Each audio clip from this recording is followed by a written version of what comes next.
ಜೀವನ, ಈ ಸಂಬಂಧಗಳು, ಈ ಭಕ್ತಿ, ಈ ಭಾವ ಎಲ್ಲವೂ ಭಗವಂತ ನೀಡಿದ ಭಿಕ್ಷೆ. ಅವನಿಚ್ಛೆ ಇದ್ದರೆ ನಾವು, ಅವನ ಕರುಣೆಯಿಂದಲೇ ಎಲ್ಲವೂ. ನಿನ್ನ ಕರುಣೆ ಇಲ್ಲದೆ ನಾನು ಏನನ್ನೂ ಮಾಡಲು ಸಾಧ್ಯವಿಲ್ಲ. ನಾನು ಹನುಮನಂತೆ ದ್ರೌಪದಿಯಂತೆ ದೊಡ್ಡ ಭಕ್ತನೂ ಅಲ್ಲ.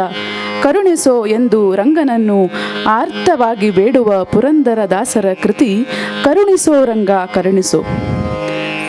ರಚನೆ ಪುರಂದರದಾಸರು, ರಾಗ ಜೋಗಿಯ, ತಾಳ ಭಜನ್. ಪ್ರಸ್ತುತಪಡಿಸುತ್ತಿರುವವರು ಶ್ರೀಮತಿ ಪ್ರಜ್ಞಾ ಮೋಹನ್. ಹಾರ್ಮೋನಿಯಂನಲ್ಲಿ ಕುಮಾರಿ ಮಾನ್ಯತಾ, ತಬಲದಲ್ಲಿ ಕುಮಾರ್ ಅನಿರುದ್ಧ ಗುರುರಾಜ್ ಜೋಶಿ, ತಾಳದಲ್ಲಿ ಕುಮಾರ್ ಅಗಸ್ತ್ಯ ಹಾಗೂ ಕುಮಾರ್ ಪ್ರಜ್ವಲ್.